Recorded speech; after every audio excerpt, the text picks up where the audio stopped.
Olá, muito bem-vindos mais uma vez à Estação Canadá.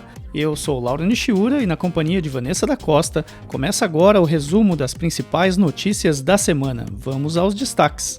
O governo federal investe em habitação com eficiência energética.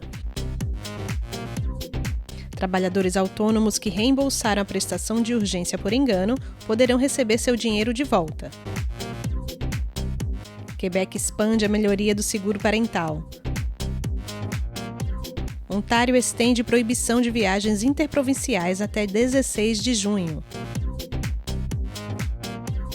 Casa à venda por $1 em Toronto.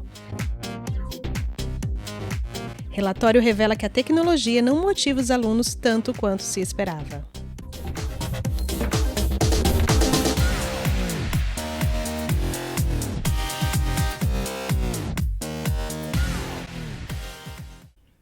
Governo federal investe em habitação com eficiência energética.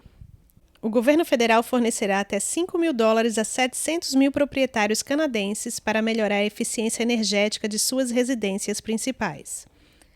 Estima-se que o programa, que será oferecido por 7 anos, custe $2,6 bilhões.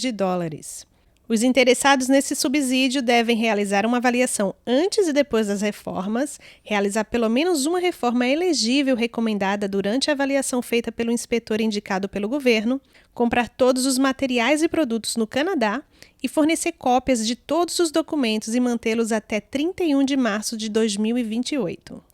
Quando o trabalho for concluído, os proprietários poderão solicitar até $5.000 para renovações elegíveis realizadas após dia 1º de dezembro de 2020 e até $600 para ambas as avaliações de trabalho efetuadas pelo inspetor. Com este novo programa, o governo federal pretende aumentar o engajamento contra as mudanças climáticas, reduzir as contas dos proprietários e criar empregos, incluindo 2.000 consultores de eficiência energética. Bom, só essa ideia de gerar 2.000 empregos já é um bom investimento do Canadá, hein? Você sabe que muitas desses investimentos públicos são para geração de emprego, né? Como muitas obras públicas são para geração de empregos. Esse também acabou de criar 2.000 vagas, né, de consultores. Agora, quem são esses consultores? Isso eu queria saber. Como existe uma formação específica? Será que já existem esses consultores no mercado e o governo vai contratar? Isso é uma informação que eu busquei, não encontrei. Eu acho que o pessoal aí de arquitetura deve estar por dentro. Urbanismo, né? Eu acho que talvez não urbanismo, né? Mas não tanto, mas o pessoal da construção deve ficar ligado aí, porque sim, existem esses consultores aí que serão contratados pelo governo. E é sim uma criação de 2.000 novos empregos e é um subsídio importante também, né? Porque gerará sim no futuro uma economia nos gastos, sim, né, dessas residências. Então, quer dizer, o governo está investindo. Resta saber quanto custa, né, a avaliação. Então, porque vai dar um retorno de 600, mas eu acho que essa avaliação, será que depende do tamanho da obra também, né? Deve ter uma série de informações aí diferentes, né? Enfim. Mas acho que vale a pena aí para o pessoal que pretende fazer uma reforma consultar esse documento, né? Deve haver algum documento já disponível. Até porque, assim, renovações que envolvem a eficiência energética já é comum, né? Muita gente já troca termostato, até troca de janelas tem a ver com eficiência energética. Então, quando você começa a procurar, por exemplo, soluções para energia elétrica, solar, por exemplo, eu acho que já é uma vantagem para conseguir. É um subsídio para cada um até que pequeno, de $5.000, mas no total aí deve ajudar aí pelo menos 700 mil pessoas, né? 700 mil residências devem ser beneficiadas por esse programa.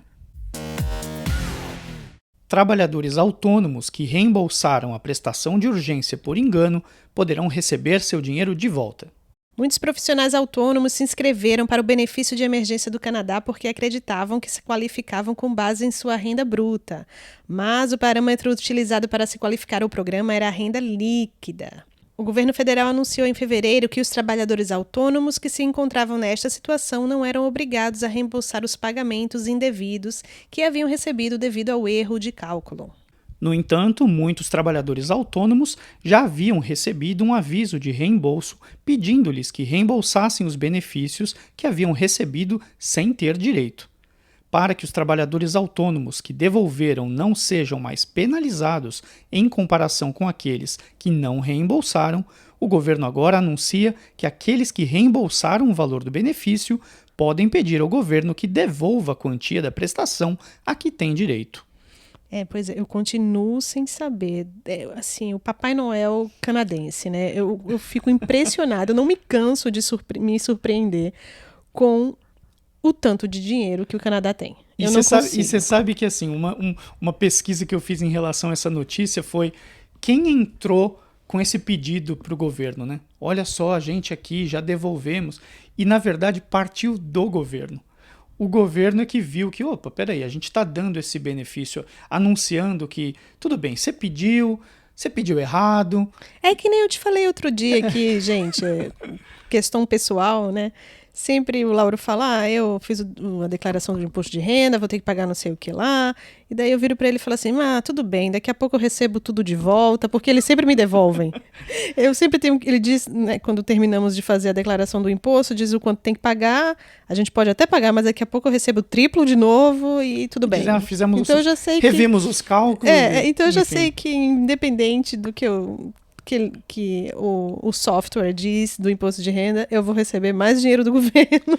E você sabe o que diz a nota oficial do governo em relação a essa notícia? A nota oficial diz o seguinte: como as pessoas solicitaram o benefício de boa fé, por isso nós não vamos pedir o reembolso, e aqueles que já reembolsaram, vamos devolver. Quer dizer, eles já acreditam que todos pediram de boa fé. E nem todos, né? É incrível, assim, como entre outros programas, entre muitos outros programas que foi solicitado dinheiro, né, por tantas pessoas. Eu acho vai incrível. Ficar por isso mesmo, é incrível. O Canadá é fantástico. Eu acho incrível essa questão de devolução, por isso que eu falei... Não, mas para mim a questão da devolução não é a honestidade, né, assim... os nossos parâmetros, para os nossos parâmetros de corrupção, isso aqui é um paraíso, de fato. Mas a minha questão não é tanto com relação à devolução, à honestidade dessa questão, mas é com o fato de ter dinheiro. Tem dinheiro. Como que depois da pandemia, de tudo isso, ainda tem dinheiro nesse país? Não, e o que eu fico impressionado foi aquilo, né? Eu falei, nossa, algum sindicato entrou com alguma ação? Não. Partiu do governo. Sim, analisando as contas. Não. É quando ele me devolve o dinheiro do imposto de renda. É verdade, partiu do próprio governo. Eles resolvem, devolvem e acabou. Qual que foi esses dias aí que... a carteira de motorista, né, do Quebec. Sim, que eles disseram que não gastaram, né, o valor arrecadado nos últimos anos e que, portanto, no próximo ano eles vão dar um desconto no valor da carteira de habilitação. E desconto muito alto. Muito alto. Como que é? Eu não me lembro o valor agora, mas cai mais de 50% do valor da carteira de habilitação, porque a habilitação é paga, na verdade, para o seguro, né? Para os seguros, que alguém se machuca, um acidente, alguma coisa, o governo indeniza, é um seguro. E eles falaram que eles não gastaram o quanto tinha Tem muito dinheiro previsto. Em caixa e não precisa mais pagar tanto assim. Então devolve. Fantástico, Canadá. Parabéns. Governo do Quebec expande a melhoria do seguro parental. O governo Legault está mudando os critérios de elegibilidade para o benefício mínimo temporário de $500 por semana, pago desde dezembro passado pelo Plano de Seguro Parental do Quebec. A ampliação agora se aplica aos pais que já recebiam benefícios a partir de 27 de setembro de 2020, e não apenas àqueles que passaram a receber benefícios a partir dessa data. Os pais poderão se beneficiar de assistência retroativa calculada a partir de 27 de setembro de 2020. O custo dessa medida é estimado em $106 milhões e deve afetar cerca de 30 mil famílias do Quebec. Olha, mais uma vez, a gente volta no assunto de da onde vem o dinheiro, né? Essa era uma situação que eu acredito que muita gente deve ter reclamado, sim, porque quer dizer que pais que começaram a pedir o benefício a partir de setembro de 2020 receber um mínimo, pelo menos no mínimo $500 por semana. E alguns pais que já estavam no programa solicitando antes, alguns, devido à renda, devido à contribuição anterior, recebiam um valor inferior a $500. Então, acho que eles falaram, bom, por que a gente está aumentando só para quem está pedindo a partir de setembro? Então, eles anunciaram agora, não, nós vamos aumentar para quem já estava no programa e retroativo. Demais, olha a surpresa. Desde setembro. Então, para muita gente que já está recebendo um valor inferior, que seja $100 a menos, a gente está falando desde setembro de 2020. Vai poder comprar bastante sorvete agora aí nas férias. Então, é um aumento substancial aí na renda dessas famílias. 30 mil famílias, né? 30 mil, uau. É bastante gente que vai se beneficiar. Os campings vão estar cheios de cachorro-quente extra agora. Muita gente vai se beneficiar disso. Mas eu acho justo, né? Eu acho justo. Como assim, você aumenta o benefício para quem está pedindo a partir de hoje, mas quem pediu ontem já não tem mais direito. Então... também acho uma boa ideia. É justo, mas realmente é aquela questão, né? Da onde vem tanto dinheiro? De onde vem... Pois é, de onde vem, Lauro, esse dinheiro todo? Este dinheiro, exatamente, vem do Regime Québécois d'Assurance Parentale, que é um programa que todo mundo é obrigado a pagar. Então, todo mundo que recebe um salário tem descontado. Sim, todo mundo que ficou um tempão sem trabalhar no ano passado. Todo mundo que ficou um tempão sem trabalhar, mas todo mundo fantástico. todo mundo que trabalhou pagou. E em 2020... foi superavitário esse orçamento. Então é dinheiro que já tinha em caixa. É dinheiro que já te encaixa pelo menos para isso, né? O que eu acho interessante é isso, né? Assim, o imposto serve para isso, então o que arrecada para isso fica numa conta para isso, quer dizer, não é alocado em outras coisas. Então acaba se aproveitando o dinheiro realmente neste assunto, né? No que ele é, no que o imposto foi pago. Então realmente é de se tirar o chapéu para uma organização dessa forma, né? Que país, hein? Ontário estende proibição de viagens interprovinciais até 16 de junho. O governo de Ontário anunciou que estende sua proibição de viagens interprovinciais até 16 de junho, como parte de suas medidas de emergência implementadas para desacelerar a disseminação da Covid-19. A proibição, que se aplica a viagens não essenciais, afeta os limites terrestres de Ontário com Manitoba e Quebec. Em um e-mail no sábado, Stephen Warner, porta-voz do Ministério do Procurador-Geral de Ontário, confirmou a extensão, dizendo que a ordem permanecerá em vigor até 16 de junho e está sendo revisada a cada 14 dias. O pedido original foi feito em 16 de abril de 2021 e era previsto para ser revogado em 2 de junho. Agora, portanto, foi prorrogado por mais 14 dias. Sob a proibição, o governo restringiu as viagens de Manitoba e Quebec para Ontário, com exceção de viagens para fins como trabalho, serviços de saúde, transporte e entrega de bens e serviços, exercício de direitos indígenas ou de tratados. Na época em que a ordem foi imposta, a ministra da Saúde, Christine Elliott, disse em um comunicado à imprensa que a crescente disseminação de variantes significa que devemos tomar medidas mais fortes para limitar a transmissão e evitar que os hospitais sejam sobrecarregados. Ela ainda afirmou que, enquanto o governo continua a trabalhar para vacinar as pessoas nas áreas com as maiores taxas de transmissão, todos devem aderir às medidas de saúde pública e ficar em casa o máximo possível para proteger a capacidade do sistema de saúde e a saúde de milhares de ontarianos. Bom, eu vejo essa medida como uma proteção para o Quebec. E para Manitoba. E para Manitoba também, né? Verdade, porque a sensação que eu tenho, para mim não faz muito sentido essa medida, porque... não é a realidade do Quebec mais, né? Enquanto estamos num desconfinamento, sim, se existe essa palavra? Sim. É o desconfinamento. Mas, olha, mesmo em Ontário os números estão caindo, né? Mas ainda continua muito mais alto do que em Quebec e em Manitoba. E realmente é uma medida que acabou favorecendo a queda dos números em Quebec e em Manitoba. Porque quando Ontário tomou essa medida no início de abril, ou 16 de abril, na verdade, os números em Ontário estavam crescendo muito e em Quebec já estavam estabilizados com uma tendência já para cair.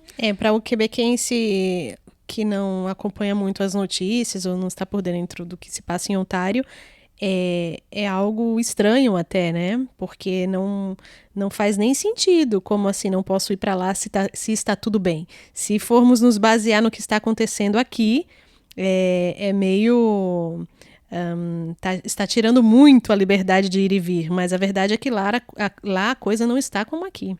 Então, olha, realmente foi uma medida que eu acho que Quebec e Manitoba não devem nem ter tentado contestar, porque... Sim, claro, por isso. Favoreceu, não há dúvidas. É nítido, inclusive, nos números, as quedas dos números de Manitoba e Quebec desde Eu espero que os abril. nossos amigos aí, vizinhos, né, ontarianos, possam em breve desfrutar assim, da reabertura que estamos tendo aqui no Quebec, porque...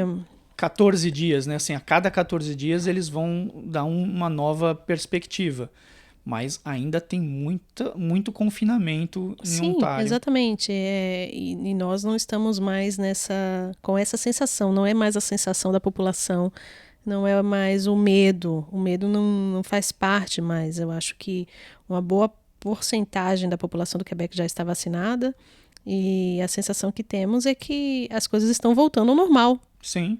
Essa é a nossa sensação aqui. E você sabe que, assim, mesmo com algumas restrições, né, ou, na verdade, com algumas permissões, como transporte, entregas sendo permitidas, né, mesmo assim, eu vi um relatório que foi feito pela polícia de Ottawa, dizendo do impacto que eles têm financeiro por conta desse bloqueio, né? Então eles fizeram um relatório muito interessante de todos os impactos financeiros dessa restrição, e um impacto que eu achei interessante foi feito pela polícia de Ontário, de Ottawa especificamente, e lá eles diziam quanto que a polícia de Ottawa gastaria do dia 16 de abril até então, agora, que seria 2 de junho. Uhum. Né? Então, quer dizer, vai gastar ainda mais. Mas o impacto que eles disseram é que só com a polícia, para fechar as fronteiras entre Gatineau e tudo mais, são $600 mil. Nossa. O gasto de polícia. Mas vai ser tudo resolvido. Tudo vai ser resolvido porque tem muito dinheiro nesse país. Mas olha, como pode? $600 mil só com a polícia. E eles diziam assim, quer dizer, gasta mais com a polícia e tem menos dinheiro circulando entre as províncias e tudo mais. Então fizeram um estudo bem interessante, bem amplo. Mas eu falei, nossa, $600 mil? Por que tudo isso? E eles disseram que por conta dos policiais que não estariam em outros lugares, porque deveriam estar fechando todas as fronteiras, eles falaram, olha, nós não poderíamos permitir diminuir a força policial em outros locais. Então eles cancelaram folgas, cancelaram férias, e tudo isso gera um impacto de $600 mil. Quer dizer, mesmo, olha como são as coisas, né? Mesmo ainda com toda a segurança que se tem em Ottawa e Gatineau, ainda assim, eles não cogitaram diminuir as forças policiais por conta do fechamento das fronteiras. Quer dizer, ainda assim, pensaram nessa questão. É interessante. Mas, assim, esperamos aí que Ontário em breve possa abrir as fronteiras, o que vai significar, claro, que os números estão melhores aí. E já estão melhores. Os números já estão caindo em Ontário. E à medida que vai vacinando cada vez mais, isso vai passar logo. Casa à venda por $1 em Toronto. É isso mesmo, você ouviu corretamente. O preço listado para uma casa reformada em Toronto é de $1. Esta é uma estratégia usada por alguns corretores para aumentar as apostas. A propriedade, que contém 2 apartamentos, está em área popular no oeste do centro da cidade. O corretor de imóveis Paul Polizot, que está cuidando da venda, diz que a casa foi listada pela primeira vez por 1,4 milhão em abril. No entanto, o vendedor não obteve as ofertas esperadas na época, daí a ideia de lançá-la este mês pelo preço de $1. Paul Polizot ainda não quis revelar o valor das ofertas que recebeu, mas diz que há vários compradores sérios e espera vendê-la em cerca de uma semana. Sua empresa já usou esta estratégia com sucesso no passado e ele alega que esta prática não é nova no setor de imóveis comerciais. Algumas outras casas e um apartamento também foram anunciados recentemente no valor de $1 em Toronto. Muitos agentes imobiliários se dizem contra esta prática, pois o processo de busca de um imóvel já é em si muito estressante e o preço listado deveria ser, em tese, o valor pelo qual o vendedor está disposto a vender o seu imóvel.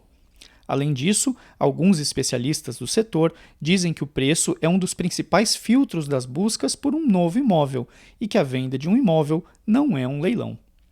Pois é, para você ver como que o mercado está para vendedores, né? Fazem o que querem. Pode fazer o que E quer, sempre né? vai ter quem queira comprar. Essa é a situação atual. Agora eu fiquei pensando assim, claro que pode oferecer por $1, porque eles oferecem por 1 milhão e a oferta vem de 1.300.000, então pode oferecer por Pode $1 oferecer. mas para o comprador É realmente terrível. é muito estressante, né? Imagina que todo mundo adotasse isso. Exatamente. Não tem mais preço. Não. Tá em aberto. É leilão. Leilão, literalmente. Leilão. Quem dá mais? Mas é o que está acontecendo na prática. Mas não Só deveria que com um ser, valor né? mínimo. Exato. É a única exato. diferença, que não é $1. Mas que é o valor que se mínimo, esperava, né? Mas o valor em outros mínimo eu acho tempos. que ele é necessário até para as buscas. Sim, com certeza. Imagina que tudo tá por $1. Você vai buscar onde, Terrível, quanto? mas... Aí você marca para visitar, aí você chega lá e aí e você fala, quanto que é? $1. Você não sabe nem quanto ofertar. É, mas eles sabem bem. Quem tem dinheiro sabe. Mas olha, eu acho realmente que assim não é uma prática justa, vamos dizer assim, Não. com compradores, né? Mas nada em um mercado para vendedores vai ser justo. Mas olha, espero que não vire uma prática corriqueira, né? Porque Espero também. Porque Mas isso é terrível, para quem quer comprar é terrível, né? tudo pode acontecer, né? Até essa bolha explodir aí. Porque assim, como realmente foi dito, né, não é um leilão. E não é mesmo, não é quem dá mais. Até porque o vendedor pode optar por vender a casa por uma pessoa que ofereceu menos.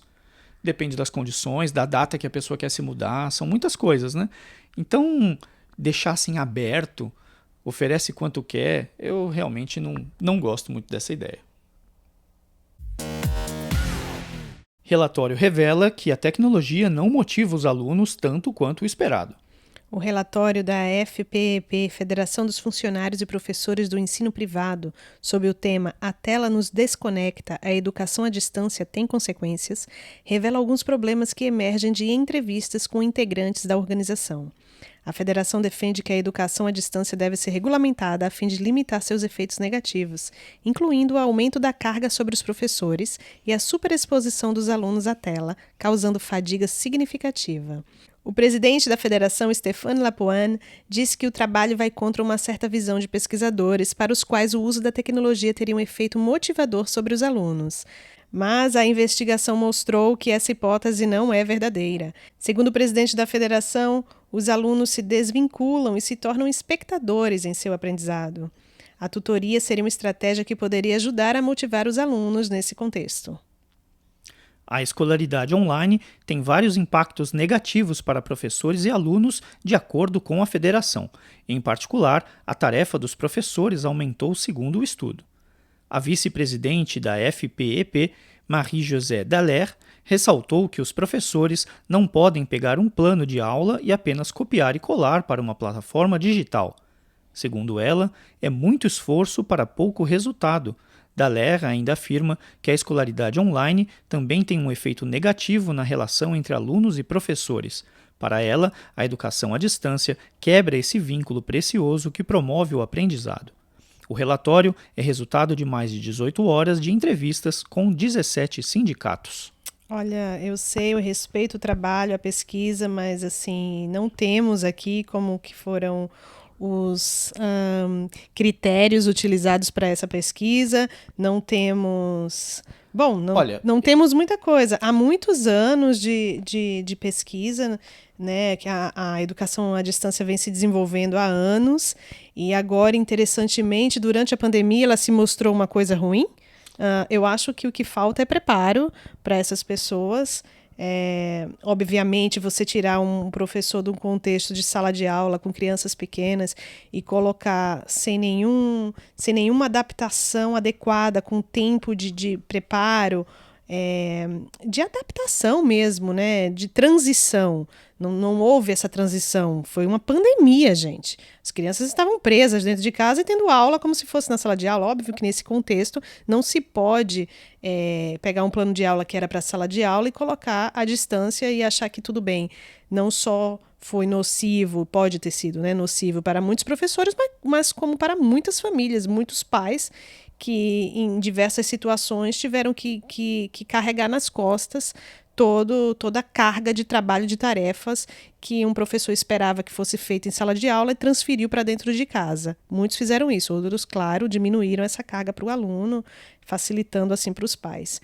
Mas a verdade é que eu não li esse relatório e acho que então eu não conheço os critérios que foram usados para as perguntas aos sindicatos, as entrevistas, mas aqui diz 18 horas de entrevistas com 17 sindicatos. O que são 18 horas de entrevistas? Realmente, assim, a amostra é muito pequena e eu achei um pouco tendenciosa. Com certeza. Porque o nome do estudo se chama A Tela Nos Desconecta, a Educação à Distância Tem Consequências.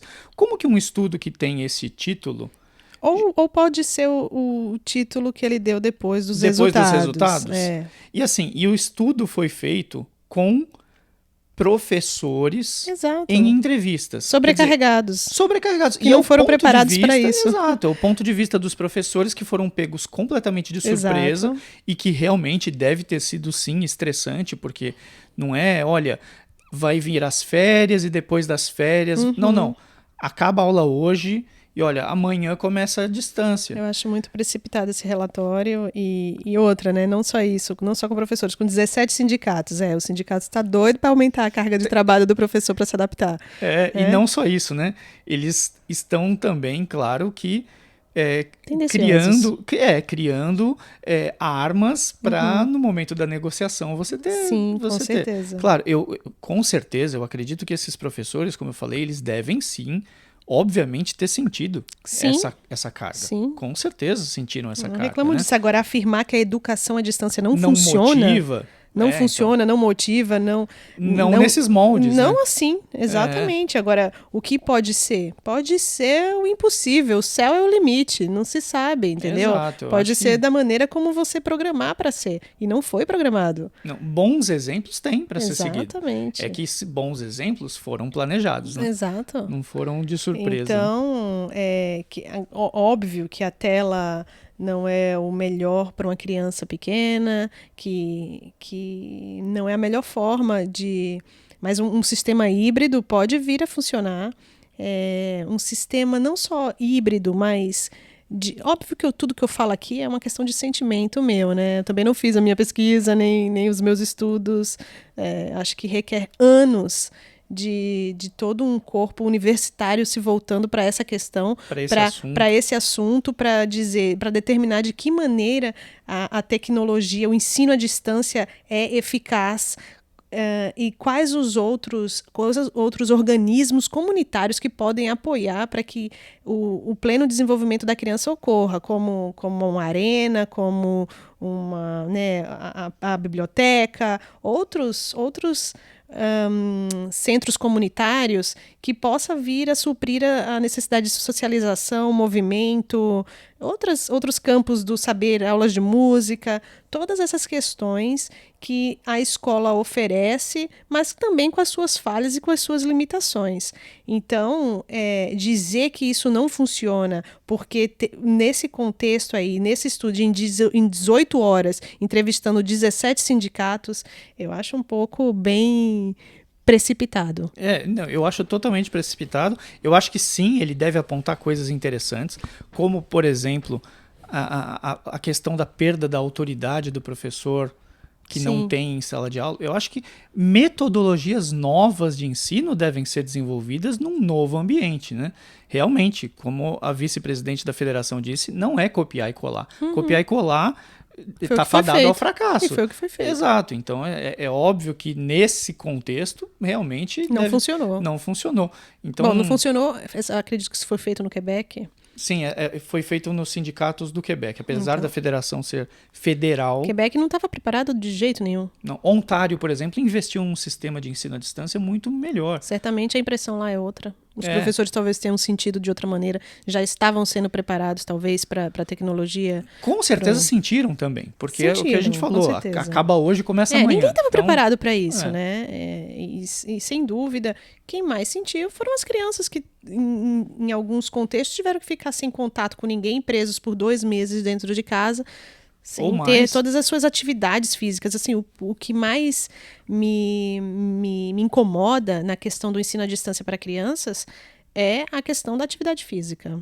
Isso daí, para muitas famílias, é fácil resolver, se investem muito dinheiro nos filhos em outras atividades, não no contexto da pandemia, mas, de uma maneira geral, a escola é um lugar para muita atividade física também, a escola primária, principalmente. Sim, realmente, no ensino à distância, isso fica muito prejudicado nesse contexto. Mas, como a gente falou, né, dizer que, analisando a situação atual, condenar o sistema, a metodologia de ensino à distância, eu realmente também acho que é precipitado. É um exagero. E este foi o resumo das principais notícias desta semana no Canadá. Muito obrigada pela sua audiência. Não deixe de compartilhar esse programa com todos aqueles que se interessam pelo Canadá. Muito obrigado, e para você que nos acompanha também através da plataforma YouTube, não deixe de deixar o seu like e o seu comentário, compartilhando também este vídeo com todos os seus amigos. Obrigado e até a próxima. Tchau!